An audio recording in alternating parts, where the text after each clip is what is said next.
statistics are very, very, very alarming.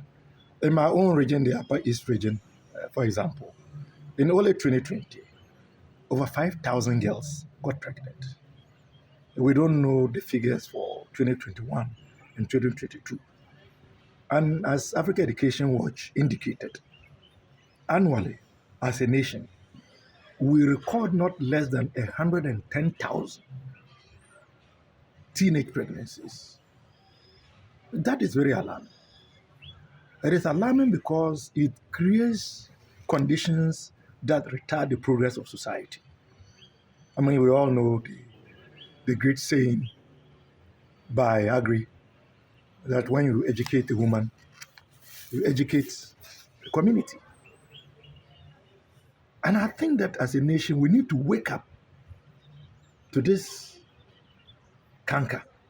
But at the end of the day, most of the men go back to school, or most of the boys go back to school, and the girls are left out as dropouts. And when you look at the figures, about over 500,000 girls got pregnant between 2016 and 2020, and we got only 2.5% of them going back to school. And it is a bit worrying, especially when we are now talking about breaking the bias.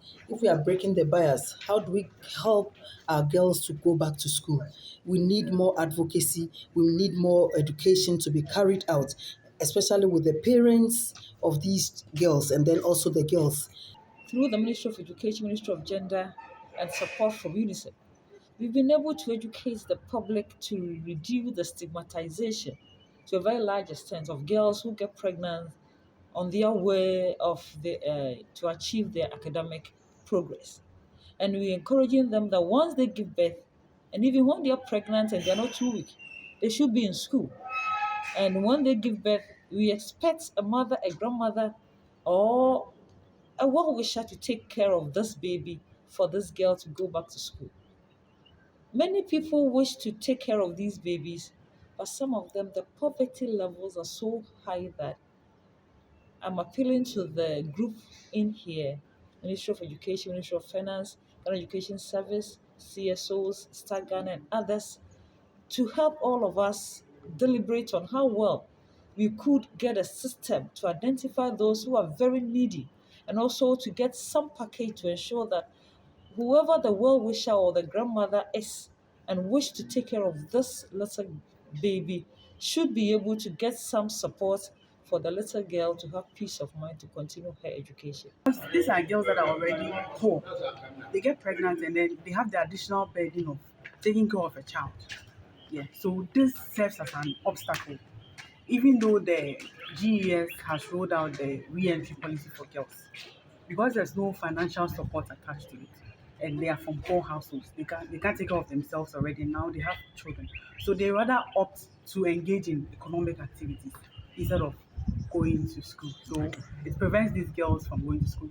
And then the re-entry policy mainly focuses on psychosocial support and then awareness creation. So yes, it can get some girls into the school, but keeping them in the school becomes a problem. So some are able to enroll, but they are not able to stay to complete. That is why at EduWatch, we are proposing material support, financial support, to be part of the LEAP program, where vulnerable girls are identified. So you identify vulnerable girls that are poor and they cannot go to school due to this poverty, and then we give them a monthly stipend to help them to cater for themselves, cater for their babies, and then buy school supplies and then go back to school. If really we want to ensure that all girls are in school and then to achieve SDG targets by 2030.